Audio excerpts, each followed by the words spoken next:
Kita sebagai orang Islam meyakini ya bahwasanya semua yang terjadi di alam semesta ini semuanya sudah diatur oleh Allah Subhanahu wa taala. Tidak ada yang namanya kebetulan. Semua sudah diatur dan semua sudah ditakdirkan oleh Allah Subhanahu wa taala. Oleh karenanya Allah mengatakan, "Wa ma tasqutu min waraqatin illa ya'lamuha." Tidak ada satu daun pun yang jatuh di atas muka bumi ini kecuali Allah telah mengetahuinya. Semuanya kullun fi kitabim mubin. Semua sudah tercatat di Lauhil Mahfuz ya. Allah Subhanahu wa taala berfirman, "Ma asaba min musibatin fil ardi wala fi anfusikum illa fi kitabin min qabli an nabra'aha. Inna dzalika 'ala Allahi yasir. Likai la ta'sau 'ala ma fatakum wa la tafrahu bima atakum."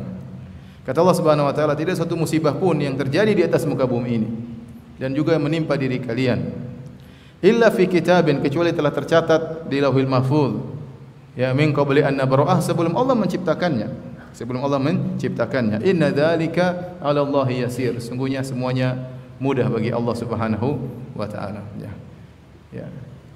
Semua yang terjadi dalam semesta ini Allah yang mentakdirkan dan tentu ada hikmahnya. Di antara hikmah yang besar yang kita dapatkan dari peristiwa corona ini ya, kita tahu tentang lemahnya manusia. Ya, manusia yang mungkin telah mencapai teknologi yang tinggi, mungkin ada yang sampai ke bulan, ada yang sampai ke planet Mars. Ya. Sebagian mereka dengan penuh congkaknya dan kesombongannya ya, lemah di hadapan perkara yang Allah takdirkan di alam semesta ini ya. Bagaimana virus ini kemudian masuk di hampir mayoritas negeri-negeri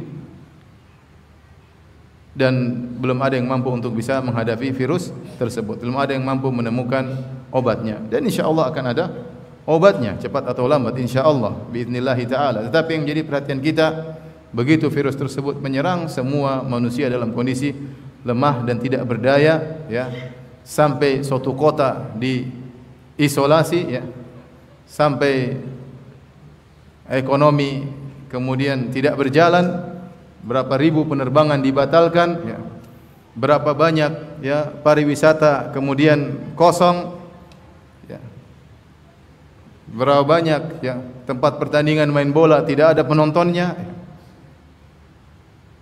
Betapa banyak tempat-tempat diskotik akhirnya kosong, betapa banyak tempat-tempat kemaksiatan jadi sepi ya. Semuanya tunduk di bawah kekuasaan Allah Subhanahu wa taala.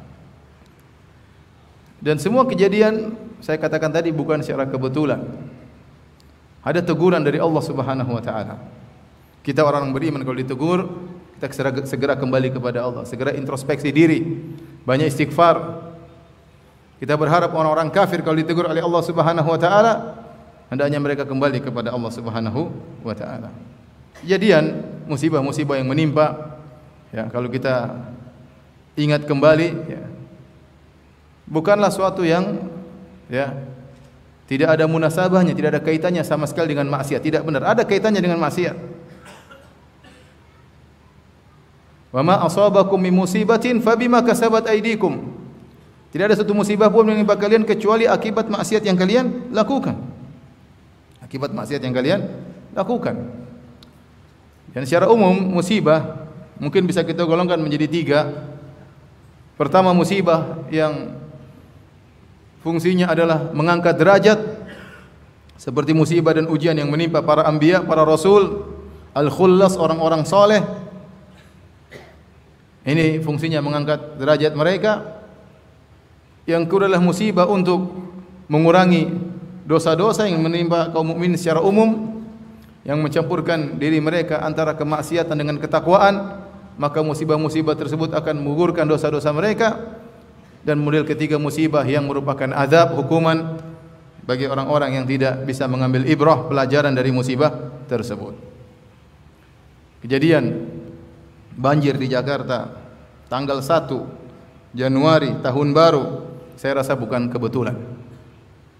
Tanggal 1 Januari saya rasa bukan kebetulan. Kemudian ya, kejadian virus corona merajalela tanggal tahun baru, 1 Imlek, ya, saya rasa juga bukan kebetulan. Sebagaimana musibah yang menimpa sebagian saudara-saudara kita, misalnya di Palu, ya, setelah terjadi acara kesyirikan, maka itu juga bukan kebetulan. Kita orang Islam tidak mengatakan itu apa? Kebetulan. Kita tidak mengatakan kebetulan. Kita bilang Allah melakukannya, ada suatu hikmah di balik itu. Ada yang bisa mengambil ibrah, ada yang tidak bisa. Dan Allah telah kabarkan dalam Al-Quran, وَلَقَدْ أَخَذْنَاهُمْ بِالْعَذَابِ فَمَسْتَكَانُوا لِرَبِّهِمْ وَمَا يَتَضَرَّعُونَ. Sungguh kami telah mengirimkan hukuman kepada mereka, azab kepada mereka. Famastakanu li rabbihim, mereka tidak tunduk kepada Rabb mereka, wa ma yatadarraun, dan mereka tidak merendahkan diri mereka kepada Rabb mereka. Allah berikan sekian tanda, Allah berikan hukuman. Sebagian orang tidak mau menerima, mereka menganggap hanyalah kejadian alam biasa. Tidak mau mengkaitkan dengan kesalahan yang mereka lakukan. Apalagi yang ateis, yang tidak percaya Tuhan, mana mau dia kaitkan kejadian alam dengan kekufuran yang mereka lakukan? Tidak. Dengan kezaliman yang mereka lakukan? Tidak bakalan. Hati mereka telah tertutup. Famastakanu li rabbihim, sudah diturunkan azab, mereka tidak tunduk kepada Allah Subhanahu wa taala. Saya ingat ini seperti kisah Firaun. Tatkala Allah turunkan berturut-turut, fa arsalna alaihim tufana wal jarada wal kummala wad dafadi'a wad dama ayatin mufassalat, ya. Kami kirimkan kepada mereka tufan, yaitu banjir besar, ya. Kemudian kami kirimkan al-jarad, ya, belalang yang menghancurkan sawah ladang mereka, ya. Kemudian kami kirimkan kepada mereka kutu, dhafadi, ya, kutu, kemudian katak, ya. Kami kirimkan kepada mereka juga darah, ya, tetapi mereka fastakbaru, mereka semakin angkuh.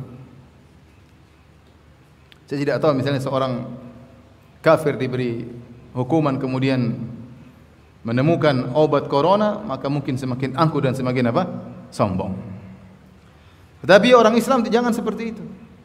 Kita bukan orang kafir. Kita berharap mereka diberi teguran oleh Allah Subhanahu wa taala, mereka sadar untuk kembali beriman kepada Tuhan pencipta alam semesta, bahwasanya mereka lemah di hadapan Tuhan. Kesombongan mereka tidak ada manfaatnya. Jika Allah ingin menghancurkan dalam sekejap, maka akan hancur mereka. Mudah bagi Allah Subhanahu wa taala. Fir'aun yang sombong, begitu sombong, Allah lenyapkan dalam sesaat. Mudah bagi Allah Subhanahu wa taala. Setelah diberi teguran tidak berubah, Allah lenyapkan dia dalam sesaat.